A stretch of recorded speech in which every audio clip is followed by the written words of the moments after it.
Мээримдүү жана ырайымдуу жараткандын аты менен баштап, сүйүктүү пайгамбарыбыз саллаллаху алейхи вассаламга дубай саламдар болсун. Ассаламу алейкум достор, бир туугандар, арыбаңыздар. Бул окуя исламдын өткөл доорунда, тагыраак айтканда ислам гүлдөп, өнүгүп, өсүп турган доордо болгон окуя экен. Бир такыба аалым өзүнүн тапкан байлыгын, акчасын 3-кө бөлүшкөн. Bir bölügün takkay sadakaga berişken. Sadaka kılıp turuşken. Bir bölügün üy bülösüne nafaka kılışken. Nafaka degenimiz üy bülösüne anın kem karşına, muhtajlıklarına jumşaydı. Bala bakırasına. Kiyinki bir bölügün bolsa özüne jumşaydı eken. Özüne degenimiz oşol kayra özünün janagı soodagerчилигине, бизнесине, башка өзүнүн муктаж болгон иштерине. Мына ушундай кылып. Анан муну баары билет экен. Ошол шаардагы, ошол коомчулуктагы элдин баары билет экен. Анан бир күн ошол шаарда аябай бай болгон байлардын бирөөсү, көпөстөрдүн бирөөсү жанагы такыба кишиге барып сурап калат экен. Устат, айтсаңыз, менин билишимче сиздин берген садакаңыз дайыма кабыл болот. Мен ушинтип ойлойм. Менин дагы садакам кабыл болуш үчүн кандай кылып садака беришим керек? Деп сурап калыптыр. Жанагы такыба киши жооп бериптир. Адалдан табылган акча кабыл болгон садака болот.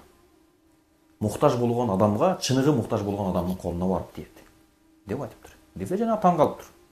Кантип эле, муну кандай түшүнүп болот эми? Адалдан табылган акча кантип деп таң калат. Анан байкап алат жанагы адам. Токто дейт. Көчөгө чыктагын өзүңдүн жаныңдан сен өзүң аябай муктаж деп ойлогон, сыртынан көрүнүшү аябай муктаж болгон сенин жүрөгүңдү езип, сенин сезимдериңди козгой алган адамга садакаңды берип кел дептир. Анан макул деп анан көчөгө чыгып кетип атса, кийимдери жыртылган дейт.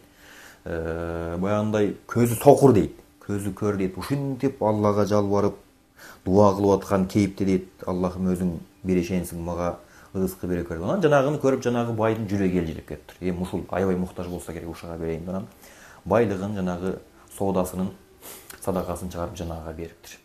Садакасын берип анан кайра жанагы такып адамга кайтып келип, "Устаз, мен садакамды бердим. Менин жеке көз карашымда, пикиримде мен берген адам чындап муктаж болсо керек" деп айтыптыр. Анан жана такып киши айтат экен, "Андай болсо" дептир. "Коомчулукка чыктагын элдер жык жыйма болгон ошол базар дейбизби, башка дейбизби, айтор адамдар чогулган жака барып, мындай көз чаптырып жүрөйт. Көз чаптырып кел" деп айтыптыр. Жанагы бай эртеси базарга барып, адамдарды аралап жүрсө, кечеги садака берген адам жапжакшына дейт. Көзү деле соо дейт, кийими деле жапжакшынакай дейт, адамдарга мактан айтып атат дейт. Кечинде ушинтип бирөөнү уктатып кеттим. Азыркы биздин тил менен айтканда, кечинде бирөөнү ушинтип уктаттым. Ал байкуш өмүрүндө биринчи жолу садака берип жатат окшойт. Мени билбей берип алды садакасын.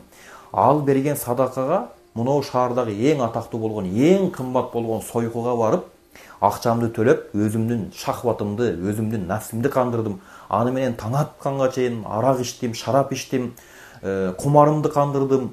Ой, укмуш болду.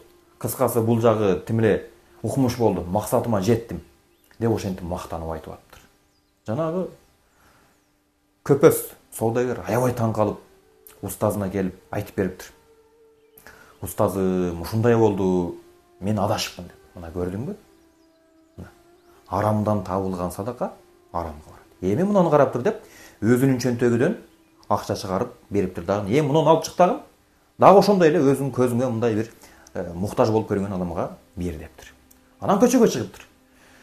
Көчөгө чыгып, эки жакты карайт экен мынтип, көз чаптырып кетип атса, мындай кийими тыкан болгон, укмуш сонун таза кийинген бирөө кетип атат дейт. Бир караганда ал жардамга дагы, садакага дагы муктаж эмес. Бирок жүрөк тартты дейт да жанагынынчы. Анан кой дептир. Кой ушунун артынан бир ары ээрчип көрөйүнчү, эмне болсо дагы. Деп анан артынан ээрчип баштаптыр. Акырын артынан ээрчип аңдып кетип атса, жанагы таза кийинген адам бир эски чалдыбар болгон, эски бир дубалдары ураган үйгө, коргонго кирип, ал жактан бир өлгөн көгүчкөндү көтөрүп алып чыгып кетти. Анан артынан ээрчип барып, барса, үйүнө барды, үй эски болбой калган дейт, эптеп эле үй деген аты болбосо эски дейт. Анан ошол жерге барып, жанагы көгүчкөндү балдарына союп, эми бышырып берейин деп атканда, жанагы көпөс артынан аңдып келген бай сурап калыптыр. Бул эмне кылганың бул? Арам нерсени балдарыңа бересиңби?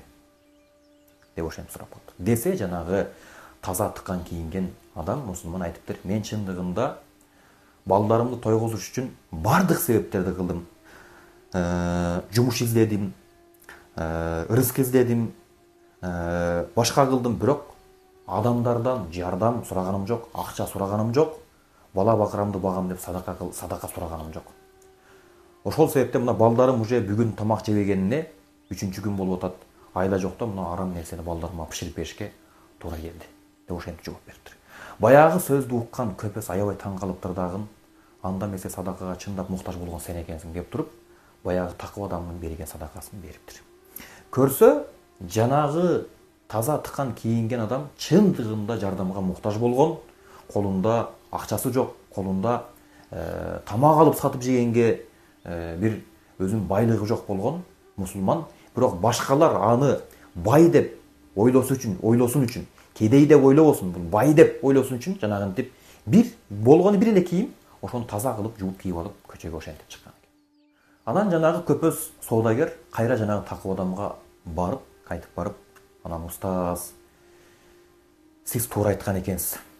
Чындыгында адалдан табылган садака чыныгы муктаж болгон адал жолдо, Алла кабыл кылган жолдо садака болот экен. Мен буга эми ишендим деп айтып берген экен. Эми ушул окуядан кантип жыйынтык чыгарабыз, кантип сабак чыгарабыз, кантип натыйжа чыгарабыз десек, азыркы учурда садака берүүнүн мындай өтө көп жолдору бар да. Садаканы баарыбыз эле берип калдык, алхамдулилла, ошондой заман болуп атат. Бирок кеп биздин берип аткан садакабыз кандай жол менен келип атат? Адал жол менен келип атабы? Бул кабыл болуп атабы? Ушуну берип алып туруп биз ошону милдет кылбай жатабызбы? Ой, мен паланчага мынтип жардам бердим эле, түкүнчүгө мындай кылдым эле, паланчаны монтип тияк бияка жөнөттүм эле, окуттум эле, чокуттум эле деп милдет кылбай жатабызбы? Биздин берген садакабыз кайсыл деңгээлде өзүнүн садакалык даражасын, ордун, милдетин аткарып атат? Кеп мына ошондо да. Ошондуктан биз ушул окуядагыдай, ушул такыба адамдын садакасындай садака кылгыбыз келсе, анда тапкан мээнетибизге, тапкан байлыгыбызга, акчабызга маани берелик.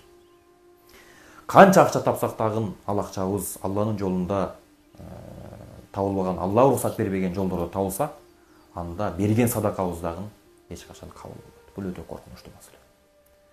Анда эмесе кийинки видеолордон көрүшкөнчө, салам алейкум.